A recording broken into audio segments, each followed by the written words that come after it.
everything was like rusty and bloody. Live from my 32-year-old sister's princess room, it's iHardly, the internet web show where he hardly knows what he's doing.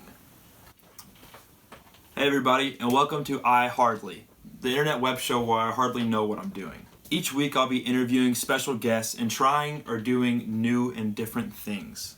I'm excited to finally be doing this web show, and really I'm only getting a chance to do it now because some dude in China ate a bat. For the first time in centuries, vampires are more afraid of us than we are of them. So that's pretty cool. We've got a great show in store for you guys today. Nick and Heather Sherman are here. I'm going to show you how to make beer bread on a segment of Kentucky Fried Soul Food. And then Nick and Heather also come back for a segment of yArtistry, a segment where we talk about why artists do what they do with their art. Welcome to I Hardly Know Her, the segment where we get to know people more. Alright guys, my next two guests are some really great friends of mine, and when I was picking out guests for my show, it just made sense that I would pick these two people. In fact, they were two of the first people I even told about my idea for this show. Nick, Heather, thank you guys so much for being on the iHardly web show. It's such a pleasure to have you guys. I met Heather through high school. I met you through Heather, and also we all went to church together too. It's so cool for me to talk with other artists, and I think that's part of the reason we're all friends and we all talk and communicate so regularly is because it takes another artist to kind of understand why you do things sometimes. For our viewers, even maybe some first-time artists, I think this would be good to get some insight from people that do it regularly. That's my first question for you guys is, what's the first art piece you remember creating and why did you create it? Okay, I think the first efforts that I remember really enjoying or applying myself to were a result of my mom having these Calvin and Hobbes cartoon books laying around the house. Okay. And we had a bunch of Garfield books. Like my grandma would give us Garfields. My grandparents would save the Sunday funnies for me. And so I started my own little cartoon book, which was basically just copying the cartoons that I saw there. But I had my own series like Ness and Einstein. Then there was this other one that was called The Island. That was like Donkey Kong. It was really strange. That's what I remember first really enjoying, making my own series of something or making my own world, What about you, Heather? I first remember for Mr. Grizzle, we had to make a portfolio of my art. And that's the first serious project that I did with my art. So I had to make a series of a certain topic, and I chose flamenco dancers. So I did several paintings of flamenco dancers, and they all looked really good together. What grade was this, Heather? It was either my junior or senior year in high school. Ooh, right on. About what age were you, Nick, when you were doing the comic stuff? Oh, man. 3rd grade. Really? 4th grade, yeah. Really? Yeah, but I didn't show anybody my black book. I had a 5-star notebook, this black 5-star notebook. And I really would not show anybody. It was a very intimate thing to me. Embarrassing at parts. My emotion and my expression was super private. Weirdly. Sure. It's funny you say that because up until maybe 2 years ago or so, I was the same way with my songwriting. It was kind of funny whenever I came out as a songwriter. Everyone was like, I knew you could play music and I knew you could sing and play guitar, but I didn't know you could write music, songs, your own. And it was interesting because to me, that was my identity. Always, the whole time. But when you don't tell people about it, you don't share it with the world, that's just yours. That's just to you. So another question would be for you two, top 3 reasons that you still make art. I don't know if I can come up with 3, but maybe you can get one and then I can do one. Yeah, okay. Right. Let's do that. Okay, so the first reason now why I create is because it's therapeutic, kind of mind-numbing. A second reason that maybe this is more pragmatic, like the samurai. You spend your life with the sword just to see if you can realize your full potential. There's a part of that that's pragmatic to me that I just want to see my potential arrive. Okay.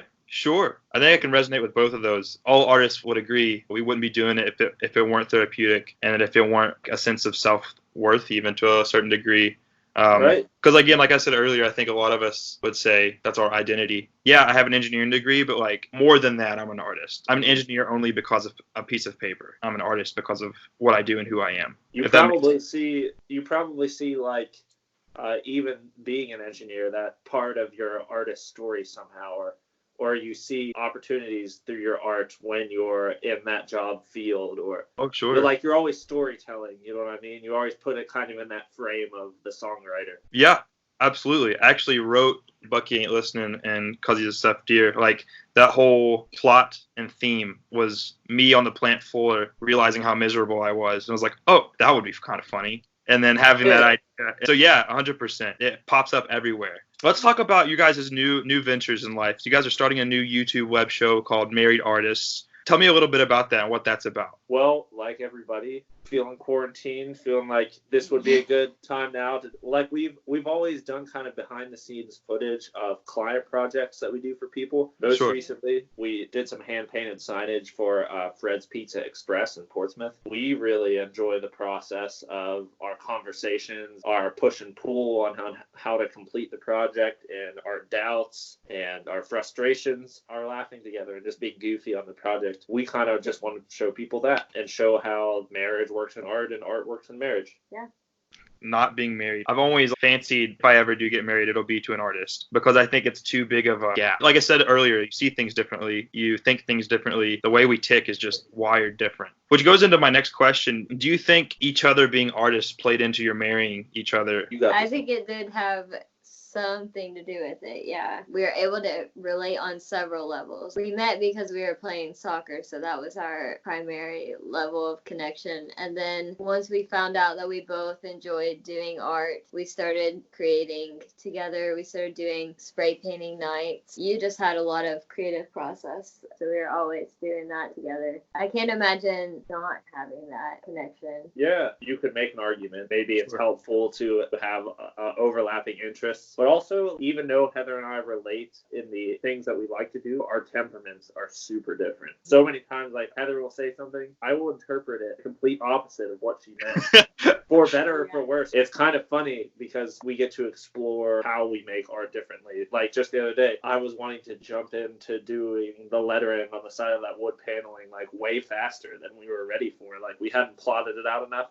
And Heather was like, Nick, why don't you, why don't we tape these letters out section by section because we can't mess up on this. It was a way better idea. I don't know what I would have done if that wasn't the case. That if Heather hadn't pulled me back a little bit. It's a good ebb and flow between the two of you. Yeah, right. Sure. I'm sure being Christians is the pinnacle of your relationship. Go closer to God through your marriage. How does being Christian play into your artistry as a whole? At first, I didn't think they were related, but then I started thinking about it more. I'm not actively thinking about my faith when I'm creating my art, but the desire to create was given by God because He is the creator. So Sure.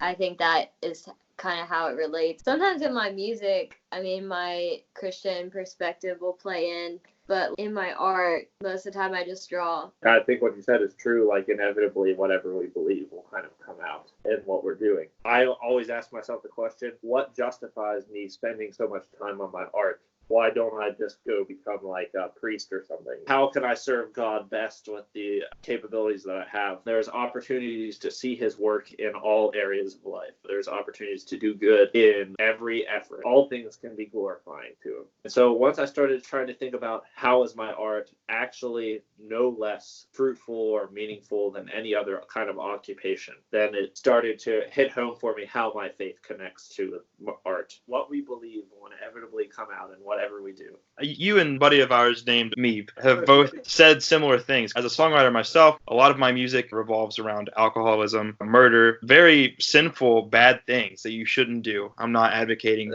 everyone get bad. But I actually came to Meeb as an elder of the church that I go to. I was like, should I feel bad about the songs that I'm writing? Should I feel guilty because these songs are talking about killing people and getting wasted? And he was like, no, it's a worldview. He was like, it's a worldview that contrasts your own, but you're telling a story. You're not saying, hey, it's okay to do this. If you were, I'd say reconsider. You're merely telling a story of someone else's identity, not your own. That's one way I think of that, my faith has affected my art. I like what you said about should I feel bad about art that's coming out that is expressing a kind of a darker worldview or something sinful. Sure. I guess the question really is what light is it casting on it? Is it somehow glorifying that stuff and making it seem good? Or is it kind of trying to shed a light on what that thing is honestly? How does alcoholism affect people? How do drugs wreck people's lives, Sure, absolutely. But not just not just substances, anything. I think some of the coolest art is like when people tell really honest stories about harmful behaviors, and they tell it like almost where it sounds like they're enjoying that thing or something, but you can just see clearly that is like such a destructive behavior. It's like a satire, you know. With married artists, I think that'll be cool to see just normal people, how the transparency plays into their art and their faith and everything kind of just intermingling together. I love watching people be people. I guess that's a weird thing to say, but like, no, I know what you mean, for sure. Guys, check out Married Artists on YouTube. He'll be posting the videos every week. The link will be in the description. Go check it out. Hi guys, and welcome to Kentucky Fried Soul Food, the segment where I give you some good food, or some good tips about food, or some good eating of food, and some good song pairings to go with your food. Alright, so on today's segment, we're going to be cooking one of my very favorite foods that my mom makes, beer bread. The first thing you want to do is you're going to get a bowl and a bread pan, and you're going to need 3 cups of flour, 1 egg, 1/3 of a cup of sugar, and 1 can of beer, or 1 bottle. 12 ounces is what you need. I prefer Miller Lite. I'm a Miller Lite guy. So first thing you're going to do, you're going to crack your egg open into your bowl, right? And then you're going to beat it until it's homogeneous, as us chemists like to say. And then you're going to add your beer, so all 12 ounces into the bowl, and then you're going to mix that up, and then add 1/3 of a cup of sugar. Add your 3 cups of flour, self-rising flour, right? Then you're going to mix it up. You don't want to mix it up too much, but mix it up till it's pretty well mixed. Then you want to take your butter, get your little cut of it, you know, and you want to rub it all over your bread pan, your little stone little bread pan. You just want to rub it all over it. That way it's coated pretty good with butter, because everybody loves buttery bread. So what better way than to coat your pan with it? And then you're going to bake this at 350 degrees Fahrenheit for 1 hour. I actually did mine for 1:15 because I like it a little brown. And then this is what you get. Now I already made this once this week, so I'm not going to be in the kitchen going through this, and you're not going to get to see me make it or get to see me eat it because it's gone already. I already ate all of it and I've already made it. So beer bread goes so good with my song Bourbon to Die For. I mean, it's like a match made in heaven. And it also goes good with bourbon. So there you have it. This has been a segment of Kentucky Fried Soul Food.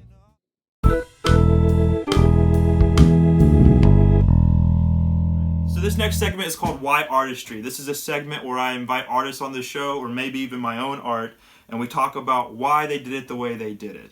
Nick, Heather, welcome back. Such a pleasure to have you guys. So I have a couple different pieces from the two of you. This first one, Tecumseh. What went into this art piece, and why did you choose the color scheme, or what were some like very explicit details that you made sure were incorporated, and why? Well, this was a project that for once we were able to just paint whatever we wanted. I just wanted to do something really colorful and bright, bring that into the city, you know? And Nick really loves Indians, so we kind of came together for that. Or we kind of compromised on that, like, because I didn't really want to paint Indians because I don't really love them as much as he does, but he's like, it has to be something with Indians. So then he let me pick the character on the painting there, do it in my style. So we kind of just came together on that. It was a pretty unique opportunity, actually. Sean Bowman is the owner of Trading a Business Group on Chillicothe Street in Portsmouth, Ohio. He's given us several opportunities to paint things in the Portsmouth cityscape. This was unique because, like Heather said, we could paint whatever we wanted. This was a true collaboration. Heather's style all the way through, but the subject matter that I wanted. It's weird that we could just like mix those two things together and it came out the way that it did. Heather wanted really bright colors. So all the other painting in Portsmouth is basically realism. Robert Dafford's murals. Sure. I mean, there's a very distinct look. We wanted something that popped a little bit more. I'm really into the history of Tecumseh and Chillicothe. I wanted just a little head nod to him. So the quote there is, beautify all things in your life, that Tecumseh had supposedly said. That's actually one of the things I was going to say about that. I really enjoyed the bright colors. They really stand out. Kind of makes sense because Heather's style, you do use a lot of bright colors in some of the stuff I've seen in the past. Yeah. And Nick, you use a lot of dark colors, and a lot of times you're doing pen drawings in your journal. You do logo designs as well. This is is a band that I like to play with. They actually opened up for me at my EP release party in December. Which was sick. Oh, thanks, man. Thank you. This band's called Trash Pageant. My buddy Meave, we were talking about earlier in the show, is actually the guitarist for this band. And then we're friends with the other two members as well. Nick, talk about the Trash Pageant logo and what went into that creatively. First thing, I had to get a good feel for the kind of feeling that these guys were trying to accomplish in their music. I had to hear the music first before we began drawing a logo. I went out on a cold November night deep into Wheelersburg, many back roads, and it led to this barn space jammed full of old tractor equipment and mishmash industrial items. You know, that everything was like rusty and bloody. No, not bloody. But Stephen Wallachek, Caleb, and Evan were just set up out there playing music in this barn out in Wheelersburg. Dude, it just set the feeling so perfectly, or the flavor so perfectly for the kind of logo that I wanted to make. We used the Miss America font, circular motion around the crying mascara eye. If you just imagine a pageant just going to absolute shambles, like crying on prom night, like all those kind of themes come together. That's what we came up with. You really nailed all the angst and depression and sorrow in this logo. It wouldn't have been possible without those guys, dude. They created just the most perfect environment. They inspired me so much, really, when I went out there and we're watching them play, for sure. I think that's cool too. Heather, you also write songs as well, sing and play. I think it's cool that one medium that's maybe, I would say, foreign, you wouldn't label yourself as a songwriter first and foremost, Nick, inspired your artistry as far as your visual art, your design work, and things of that nature. So like how all of our mediums collide together. It's really cool. So cool, dude. I'm not a visual artist whatsoever. Like I'm not a design guy. I'm like, let's piece it together with some tape and glue and call it a day. Or, that iHardly logo it's a banger, dude. May have seen some other web shows that look similar.